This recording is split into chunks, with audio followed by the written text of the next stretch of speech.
3 problèmes de respiration en crawl qui nuisent à votre endurance. Salut à tous, on est vendredi. Chaque vendredi, on analyse les pires erreurs ou les problèmes qui peuvent exister en natation.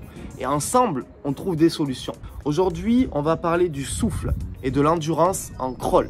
On va analyser 3 problèmes fréquents et je vais vous donner les solutions pour pallier à ces problèmes. Au programme, le problème numéro 1 qu'on analysera dans cette vidéo. Ne pas prendre assez d'air et ne pas expirer suffisamment d'air sous la surface. Deuxième problème, et vous l'avez peut-être déjà remarqué, on a le corps qui tombe au moment de l'inspiration. On va essayer de résoudre ce problème ensemble. Et enfin, troisième astuce que je vais te donner, comment ne plus boire la tasse. Si le programme te plaît, ton pouce bleu, n'oublie pas de t'abonner à cette chaîne YouTube pour retrouver toutes nos prochaines vidéos.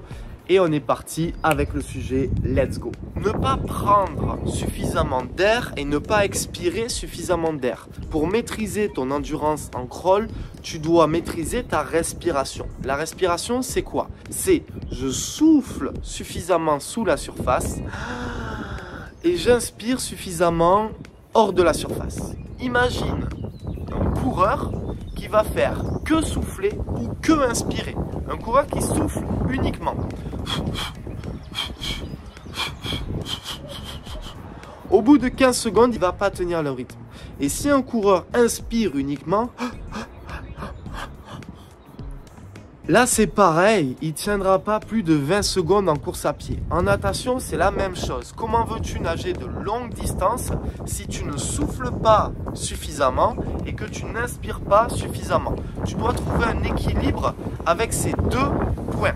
Sous l'eau, tu dois expirer. Tu dois souffler, tu dois faire des bulles. Le but n'est pas de souffler tout l'air que tu as dans les poumons, mais le but est d'en souffler suffisamment pour être à l'aise, libérer de l'oxygène et en reprendre juste après. Et pareil, au moment de l'inspiration, attention quand tu débutes à bien sortir la tête en ouvrant le buste pour prendre un bon bol d'oxygène qui te permettra de tenir 3 coups de bras de plus. L'idée, c'est juste de souffler suffisamment et d'inspirer suffisamment. C'est un détail qui peut paraître banal, mais qui a énormément d'importance. Deuxième point, celui-là, il est un peu plus technique. À chaque fois que vous voulez placer une inspiration, vous avez le corps qui tombe.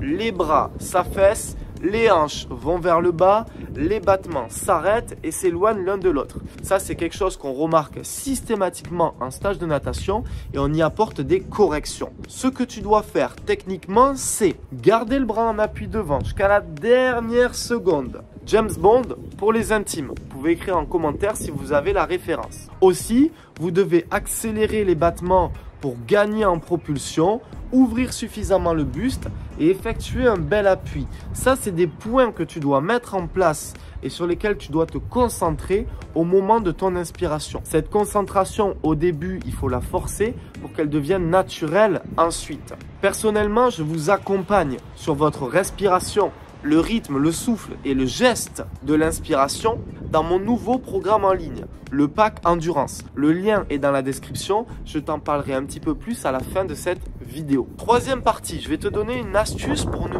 plus boire la tasse. Souvent, on a tendance à anticiper l'inspiration, la prise d'air. Et on l'anticipe à tel point qu'on est à moitié en train de prendre de l'air alors qu'on a encore la bouche sous la surface. Mon meilleur conseil pour toutes les personnes qui débutent ou qui boivent encore la tasse, c'est de continuer d'expirer au moment où ils ont encore la tête hors de l'eau. En gros, j'ouvre mon buste, je place mon appui, je garde mon bras en appui devant, je souffle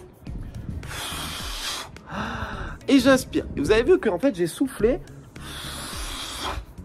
jusqu'à avoir la tête qui soit sortie de l'eau. Comme ça, je ne vais pas boire la tasse. Donc, j'ai soufflé jusqu'à que j'ai la tête qui soit sortie de l'eau. Et là, je prends une grande inspiration en regardant mon bras passer. Et ça me permet ainsi de gérer mon geste de l'inspiration. Donc, petite astuce pour ne pas boire la tasse. Soufflez jusqu'à ce que vous ayez la bouche hors de l'eau et regardez votre bras passer au moment de l'inspiration. Maintenant, pour maîtriser parfaitement la technique de l'inspiration, pour maîtriser parfaitement votre rythme et pour maîtriser votre souffle et votre débit d'oxygène sous l'eau et à la prise d'air, je vous accompagne à travers mon dernier programme en ligne, le pack endurance pour que vous soyez capable de nager 1500 mètres sans fatigue, pour que vous soyez capable enfin de nager sans vous prendre la tête avec de l'économie, de la glisse et des bonnes sensations. Le pack endurance est en promo en ce moment, le lien est dans la description, les portes sont ouvertes, alors allez-y, foncez, vous allez bénéficier de toutes mes meilleures astuces, de mes séances PDF à répéter en boucle et surtout de 24 nouveaux éducatifs qui sont illustrés et commentés et qui vont vous permettre, grâce à la bonne répétition, de nager avec un joli crawl sans fatigue et d'avoir une excellente endurance en crawl. Vous bénéficierez également de tous les bonus, le lien est dans la description. On se dit à la prochaine pour des nouvelles vidéos, alors n'oubliez pas de vous abonner à cette chaîne YouTube, n'oubliez pas non plus le pouce bleu. C'était Malcolm, ciao.